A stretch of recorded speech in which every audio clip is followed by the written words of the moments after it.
சூப்பரா ஒரு மில்க் சர்பத் பண்ணலாமா? எந்த ஒரு கலரும் சேர்க்காம, எசன்ஸும் சேர்க்காம, ஜில்லுன்னு சூப்பரா பண்ணலாமாங்க. அதுக்கு முதல்ல 1/2 கப் அளவுக்கு ஜவ்வரிசிய சுடுதண்ணீல வேக போட்டு நல்லா டிரான்ஸ்பரண்ட் ஆனதுக்கப்புறம் அத வடிச்சு எடுத்துக்கோங்க. இப்ப அத நல்லா சில் தண்ணீல கழுவி ஒரு பவுல்ல மாத்தி வச்சுருங்க. இப்ப அதுல வெறும் 2 ஸ்பூன் அளவுக்கு பீட்ரூட் எசன்ஸ் சேர்த்து நல்லா மிக்ஸ் பண்ணி அப்படியே ஊற விட்டுருங்க கொஞ்ச நேரம். ஹாய் ஃப்ரெண்ட்ஸ், இன்வெஸ்ட்மெண்ட் இல்லாமல் ரிஸ்க் இல்லாமல் உங்களுக்கு ஒரு பார்ட் டைம் ஜாப் அல்லது ஃபுல் டைம் ஜாப் தேவைப்படுதா? உடனே ஸ்க்ரீனில் தெரியுற வாட்ஸ்அப் நம்பருக்கு ஜாப் டீட்டெயில்ஸ்னு மெசேஜ் பண்ணுங்கள். தேங்க்யூ.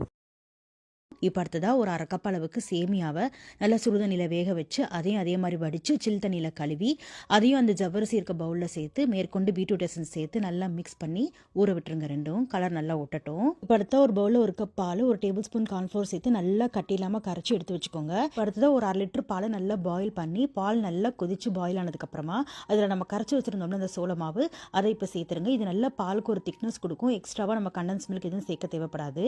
இப்ப நல்லா திக்கானதுக்கு அப்புறமா அதுல